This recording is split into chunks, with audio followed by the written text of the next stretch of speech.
हमारे बीच में रांची यीशु समाज के प्रतिनिधि श्रद्धेय फादर रेमंड क्रिकेटा यीशु समाजी उपस्थित हैं। मैं श्रद्धेय फादर रेमंड क्रिकेटा को अपने विचारों को हमारे बीच में रखने के लिए आमंत्रित करता हूं। जोरदार तालियों के साथ स्वागत करें।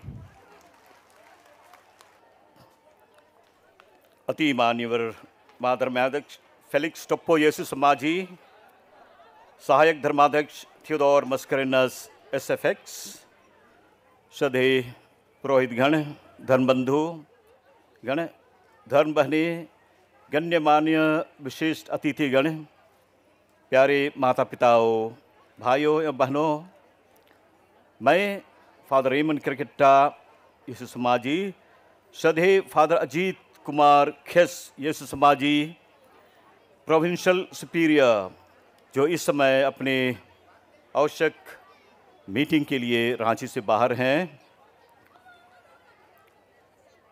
एवं रांची प्रोविंस के समस्त यीशु समाजी भाइयों के नाम यह संदेश आप सबों के लिए देना चाहता हूँ। छोटानागपुर की धरती मिशनरियों की कर्मभूमि रही है। इतिहास के पन्नों के आधार पर उन दिनों करीब 529 मिशनरी यहाँ आए। उन्होंने बड़ी वफादारी से अपनी अपनी भूमिका अदा की। इसी क्रम में 18 मार्च 1885 को फादर कॉन्स्टेंट लीवंस रांची पहुँचे और उनका पहला पड़ाव जमगाई हुआ। फादर कॉन्स्टेंट लीवंस आज से करीब 138 साल पहले इस जगह में आए और इस भूमि को पुण्य बनाया। वे भाषा नहीं जानते थे, यहाँ की संस्कृति उनको मालूम नहीं थी, जगह नई थी, लोग नए थे। शायद वे मड़वा रोटी नहीं खाए थे, गोंदली पीठा नहीं देखे थे, पर वे ख्रीस्त को जानते थे और उनके अविरल प्रेम से सराबोर थे। यही अद्वितीय अनुभूति ने उनको हमारे बीच ख्रीस्त की ज्योति को फैलाने के लिए प्रेरित किया।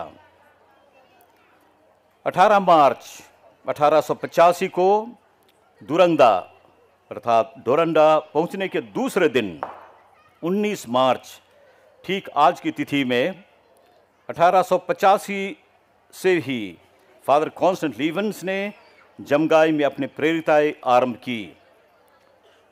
पहले ही दिन उन्होंने महसूस किया कि आदिवासी भूत प्रेत या बोंगा, जमींदारों और जमीन लूटने वाले दिकू शोषकों से डरते थे। फादर कॉन्स्टेंट लीवंस के सामने विकल्प था कि वे परंपरागत प्रेरिताई करें अथवा समावेशी मुक्ति के लिए काम करें। फलप्रद प्रेरिताई की आशा लिए यहाँ करीब 8 महीने तक रहकर उसने भाषा सीखी और 23 नवंबर 1885 को वे तोरपा चले गए, जहाँ पर बाजार, पोस्ट ऑफिस और थाना की व्यवस्था की। वहाँ उन्होंने करीबी से यहाँ के आदिवासियों की दशा देखी और उन्हें बहुत पीड़ा हुआ। भोले भाले आदिवासी जमींदारों द्वारा शोषित एवं पीड़ित थे। उनकी ज़मीन लूटी जा रही थी। तब उन्होंने कानून सीखा और कानून के माध्यम द्वारा आदिवासियों की ज़मीन की रक्षा की। वहीं से आदिवासियों की समावेशी मुक्ति की मुहिम शुरू हुई। ख्रीस्त विश्वास के साथ साथ आत्मविश्वास, ज़मीन की जंग और कानूनी उलगुलान। सन 1887 में फादर कॉन्स्टेंट लीवंस रांची वापस आए और यहीं से उन्होंने गरीबों, शोषितों, आदिवासियों के हक एवं सम्मान के लिए संघर्ष कार्य जारी रखा। उनका स्वास्थ्य साथ नहीं देने के कारण फादर कॉन्स्टेंट लीवंस वापस बेल्जियम गए और इसी आशा से कि वे अपने लोगों के बीच रांची वापस आएंगे। लेकिन 7 नवंबर 1893 में वे बेल्जियम में ही प्रभु का प्रिय हो गए। फादर कॉन्स्टेंट लीवन्स आज भी हमारे बीच उपस्थित हैं। वे छोटा नागपुर की प्रेरित हैं। कलीसिया ने उन्हें ईश सेवक घोषित किया है और उनके संत बनने की प्रक्रिया जारी है। संत पापा फ्रांसिस कहते हैं, every Christian is called to be a missionary. Every Christian is a witness to Christ in daily life.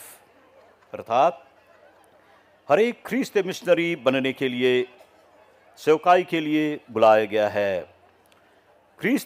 हर एक ख्रीस्तीय को अपने जीवन में यीशु का साक्ष्य बनना है, और न सिर्फ साक्ष्य बल्कि ईमानदार साक्षी बनना है, जैसे स्वयं यीशु ख्रीस्त थे।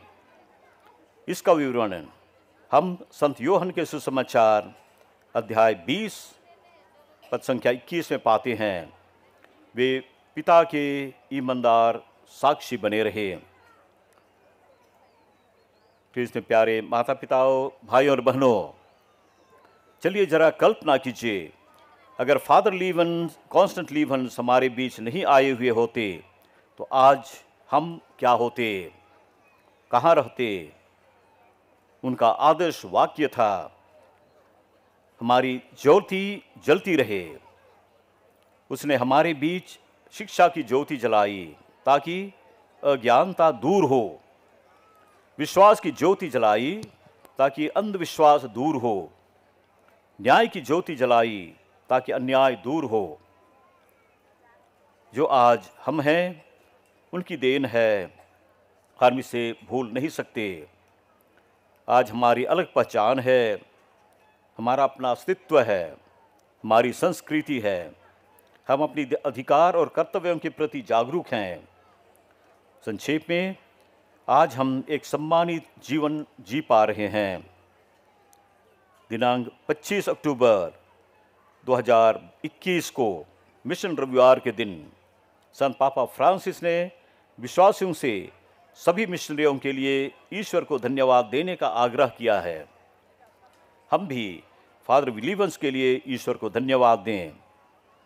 आज हम सभी यहाँ जमा हैं, यह हमारी उनके प्रति कृतज्ञता है, और यह कृतज्ञता तभी साकार होगा जब हम उनके द्वारा जलाई गई ज्योति को, शिक्षा की ज्योति को, विश्वास की ज्योति को और न्याय की ज्योति को अपने घर परिवारों में, समाज में, देश में जला पाएंगे।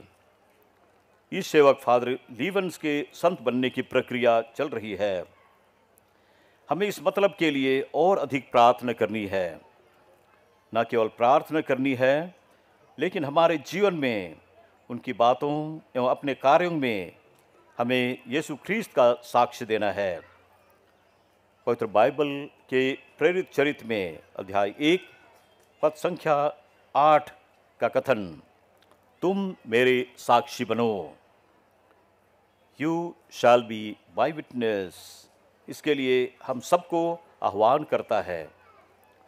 कहा गया है अंग्रेजी में, true witness is a martyr, one who gives life for Christ. सच्चा साक्षी एक शहीद है, वह जो मसीह के लिए जीवन देता है। हमें सीख और प्रेरणा मिले कि अतीत के अत्यंत जटिल परिस्थितियों में हमारे पुरोधा मिशनरियों ने आदिवासियों और गरीबों के विश्वास, सामाजिक उत्थान के लिए बहुत किया। तो हमें भी आज अपने स्तर में महत्तर और बेहतर करने की ज़रूरत है। धन्यवाद।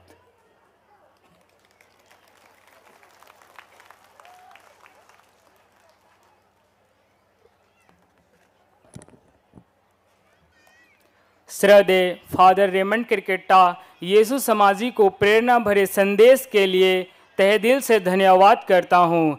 तालिया की गड़गड़ाहट के साथ धन्यवाद करें।